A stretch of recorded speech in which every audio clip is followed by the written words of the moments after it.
அனைவருக்கும் வணக்கம். மட்டக்களப்பு பொது நூலகம் புதிதாக உருவாக்கப்பட்டிருந்த இன்னும் திறப்புலா செய்யாத பொது நூலகம் சார்ந்தான பதிவு தான் இது. அது யாரால் ஆரம்பிக்கப்பட்டது, எப்போ ஆரம்பிக்கப்பட்டது, இன்று வரை திறக்காமல் இருப்பதற்கான காரணம் என்ன, அப்பேரை சொல்வதற்கு ஏன் மற்றவர்கள் தயங்குகிறார்கள் என்கின்ற விவரத்தை தான் நாம் இதில் டீட்டெயிலாக பார்க்க போகிறோம். வாங்க பார்க்கலாம். மட்டக்களப்பு நகரில் மாநகர சபை எல்லைக்குள்ளே அமைந்திருக்கின்ற இந்த நூலகமானது கடந்த 2010 ஆண்டு கிழக்கு மாகாணத்தின் முன்னாள் முதலமைச்சரும் அவர்தான், முன்னாள் முதலமைச்சரும் அவர்தான், சிவனேசுதுரை சந்திரகாந்தன், அனைவருக்கும் தெரியும். பிள்ளையான் என்கின்ற அந்த ஒரு மனிதனால் இரவு பகலாக கண்ட கனவும் எதிர்கால சந்ததியின் கல்வி வளர்ச்சியை நோக்கிய ஒரு பெரும் பார்வையும். இந்த அடிப்படையில் இந்த நூலகம் 2010 ஆண்டு அவர் முதலமைச்சராக இருந்த காலத்தில் அடிக்கல் நாட்டுப்பட்டு வேலைகள் ஆரம்பிக்கப்பட்டிருந்தது. அதன் பிறகு வேலைகள் ஆரம்பிக்கப்பட்டு கொண்டிருந்த போது ஆட்சி மாற்றங்கள் வந்து அவர் சிறை செல்லுகிறார்.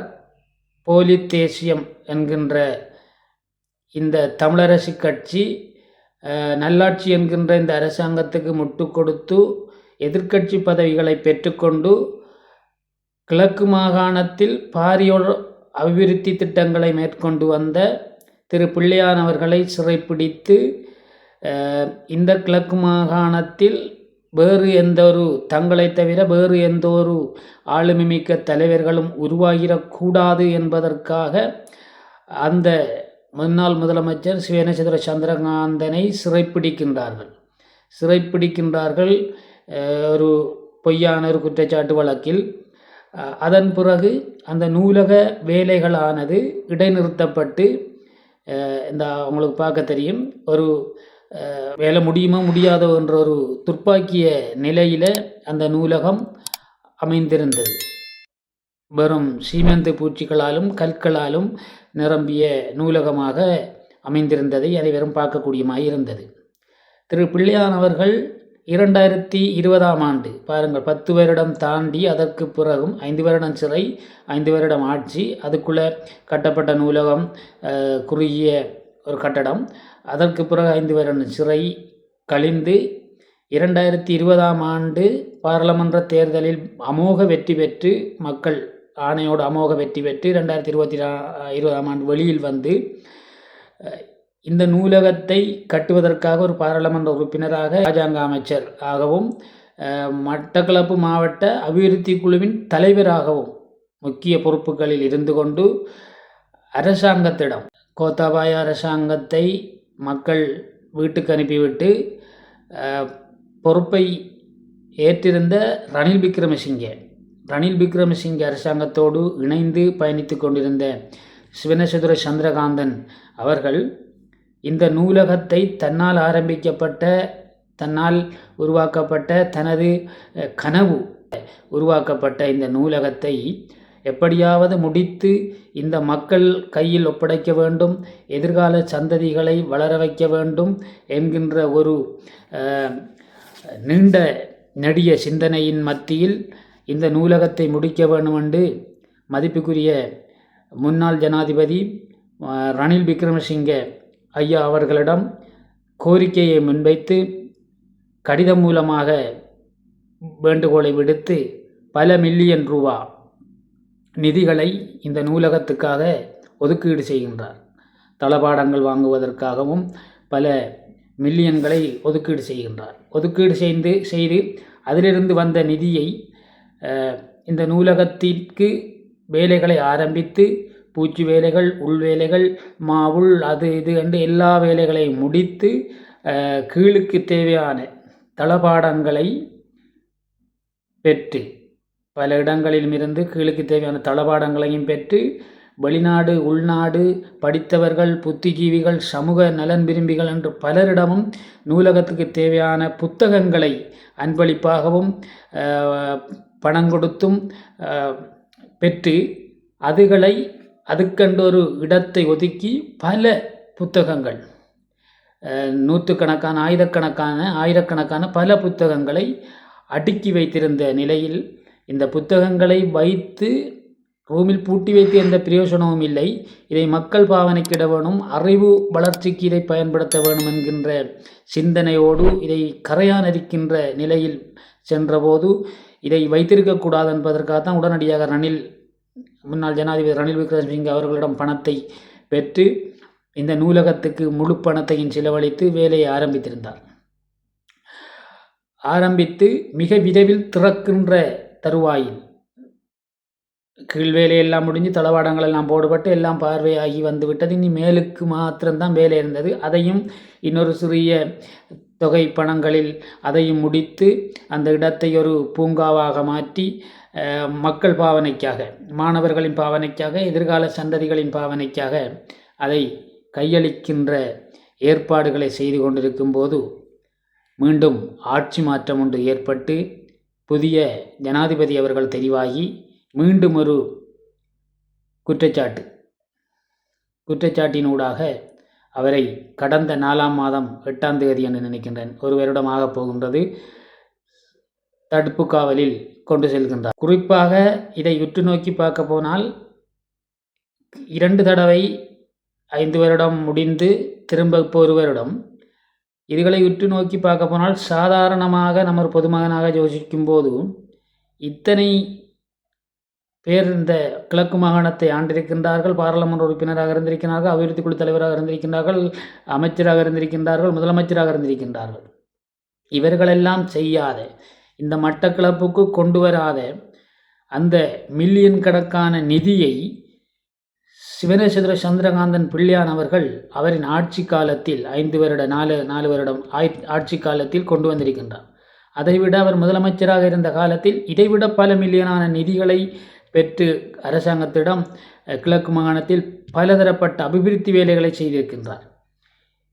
நாம் சாதாரண ஒரு பொதுமகனாக யோசித்து பார்க்கும்போது என்ன விளங்குதென்றால், இந்த செய்யாதவர்கள், இந்த போலி தேசியம் பேசிக்கொண்டு எந்த வேலைகளும் செய்யாமல் மக்களை ஏமாற்றி இந்த பாராளுமன்றத்தில் வழங்கப்படுகின்ற சிறப்புரிமையை பயன்படுத்தி விடுதலை புலிகளையும் விடுதலை புலிகள் படங்களையும் கொண்டு பாராளுமன்றத்தில் காட்டி, இன்று விடுதலை புலிகள் படங்களை நம்ம ரோட்டில் வச்சுருந்தா நம்மளை அரெஸ்ட் பண்ணுவாங்க, விடுதலை புலிகளை சார்ந்து பேசினா நம்மளை அரெஸ்ட் பண்ணுவாங்க. ஆனால் அவங்களுக்கு வழங்கப்பட்ட அந்த சிறப்புரிமையை பயன்படுத்தி பாராளுமன்றத்தில் வீரவசனம் பேசி மக்களை கவருகின்றார்கள். மக்கள் ஒரு இந்த இளம் சமுதாயம் புரிந்துணர்வு இல்லாத சமுதாயமாக இருக்கிறது. இவர்கள் ஏதோ நல்லா பேசுகிறார்கள் என்று அவர்கள் பக்கம் போகிறார்கள். சரி, அது ஒரு பக்கம் இருக்கட்டும். அப்போ இப்படிப்பட்ட போலி தேசியவாதிகளின் சிந்தனை, இப்படிப்பட்ட ஒரு ஆளுமையான ஒருவர், இப்படிப்பட்ட எதிர்கால சந்ததியை சிந்திக்கின்ற ஒருவர், எதிர்கால மாணவர்களின் கல்வி வளர்ச்சியை சிந்திக்கின்ற ஒருவர், எதிர்கால கிழக்கு மாகாண அபிவிருத்தியை சிந்திக்கின்ற ஒருவர் இந்த கிழக்கு மாகாணத்தில் இருந்தால் தங்கள் போலி தேசியமும் தங்கள் ஏமாற்று வித்தைகளும் மக்கள் மத்தியில் தோற்றுவிடும் என்பதற்காகவே கடந்த 5 வருடம் சிறை பிடித்திருந்தார்கள். அதற்கு பிறகு அவர் சிறை மீண்டு நீதி வென்று வெளியில் வந்ததுக்கு பிறகு திரும்பவும் பிள்ளையானை கைது செய்யுங்கள், பிள்ளையானை கைது, எங்கு மக்கிய எடுத்தாலும் இந்த போலி தேசிய பேசுகின்றவர்கள் அதே குக்குரலைத்தான் இட்டு கொண்டிருந்தார்கள். இப்போது அமர்ந்திருக்கின்றார்கள். அப்போ இவர்களின் நோக்கத்தை நீங்கள் பாருங்கள். தங்கள் அரசியல் மக்களுக்கான அரசியல் இல்லை, தங்களுக்கான அரசியலாகவே இருக்கின்றது. ஏனென்றால் பிள்ளையானை கைது செய்யுங்கள் என்பதிலே தான் ஒரே குறிக்கோளாக இருந்தவர்கள் இந்த தேசியவாதிகள். அப்போது இவர்கள் மக்களுக்கு சேவை செய்ய வந்தவர்களாக இருந்ததால் மக்களுக்கு எது தேவை என்பதை அரசாங்கத்தோடு கைத்திருப்பார்கள். ஆனால் அவர்கள் கதைத்தது முழுதும் பிள்ளையானை அரெஸ்ட் பண்ணுங்கள் என்று. அப்போ பிள்ளையான் இருந்தால் தங்களால் ஏமாற்று அரசியல் செய்ய முடியாது என்கின்ற ஒரு அறிவை வளர்த்து கொண்டுதான் இவர்கள் இந்த வேலையை செய்திருந்தார்கள் கடந்த காலங்களில். எது எப்படியோ நேர்மை, நீதி, நியாயம் வெல்லும். அந்த வகையில் இந்த நூலகமானது தற்போது நேற்று 5ஆம் தேதி 3ஆம் மாதம் 2025ஆம் ஆண்டு வரைக்கும் இந்த நூலகம் சிறையில் இதுக்கு முதல் ஒரு விஷயம், சிறையில் தற்போது தடுப்பு காவலில் இருக்கின்ற சிவனச்சந்திர சந்திரகாந்தன் அவர்கள் மட்டக்களப்பு மாநகர மேயர், அவரும் ஒரு போலி தேசிய கட்சியில் வந்த ஒரு மேயர் தான், அவருக்கு ஒரு லெட்டரை அனுப்பியிருக்கிறார், கடிதத்தை சிறையில் இருந்தவாறே தான் சைன் பண்ணி. இதில் போடுற அந்த லெட்டரை பாருங்கள். இந்த நூலகத்தை பொறுப்பேற்று இந்த நூலகத்தில் எனது பெயரோ எனது முகவரியோ எனது நாமமோ எதோ பாராட்டியும் பரவாயில்லை, மக்களுக்காக இந்த நூலகத்தை நீங்கள் பொறுப்பேற்று இந்த நூலகத்துக்குரிய மீதி வேலைகளை முடித்து மிக விரைவில் திறப்புலா செய்யுங்கள், நான் அதை சிறையிலிருந்து காதால் கேட்டு குளிருவேன் என்று சொல்லி ஒரு கடிதத்தை அனுப்பியிருந்தார். இப்போ ஒரு சில மாதங்களுக்கு முதல் அதை பலரும் விமர்சனமும் செய்திருந்தார்கள்.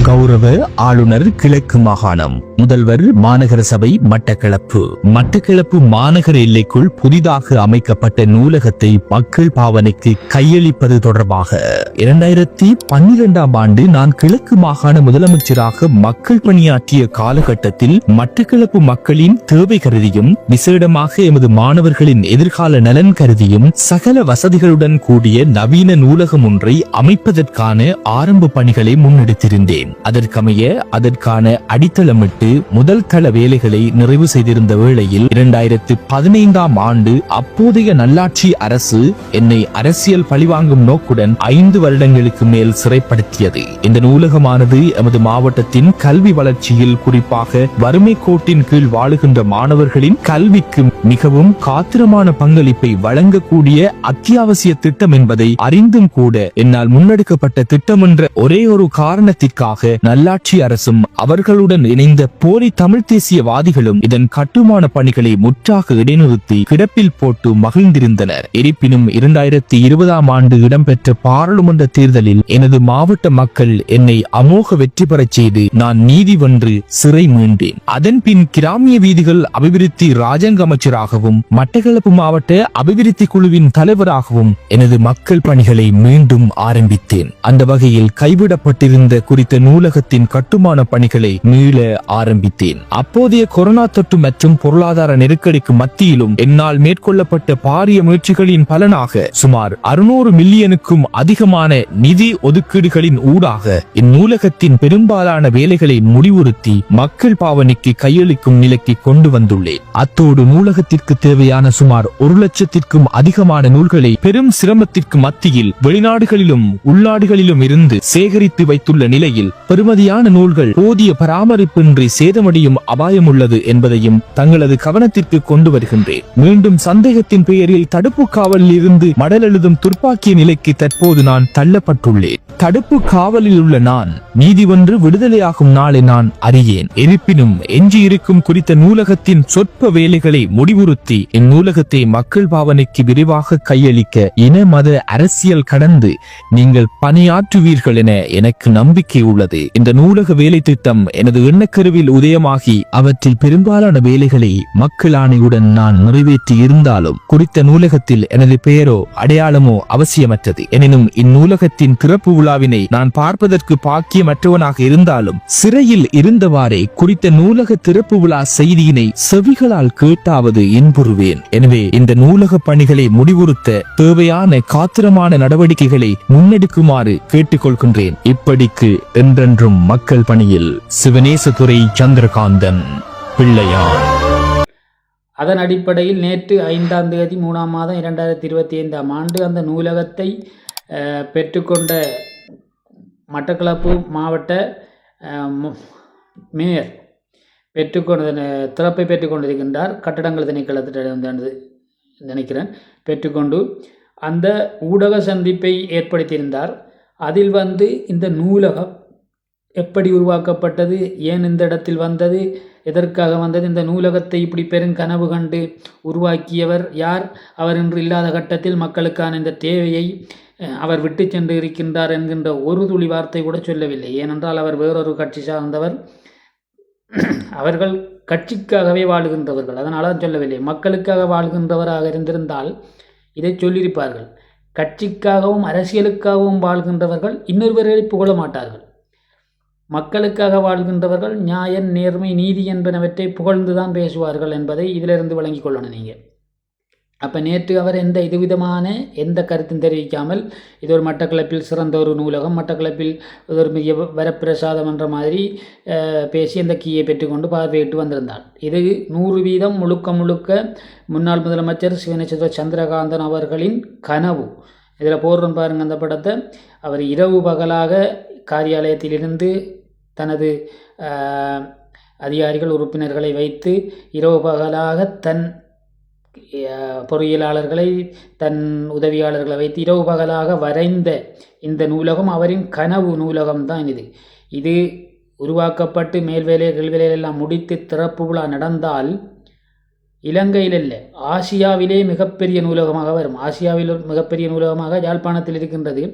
அதைவிட ஒரு பெரிய நூலகமாக இந்த மட்டக்களப்பு நூலகம் வரும்.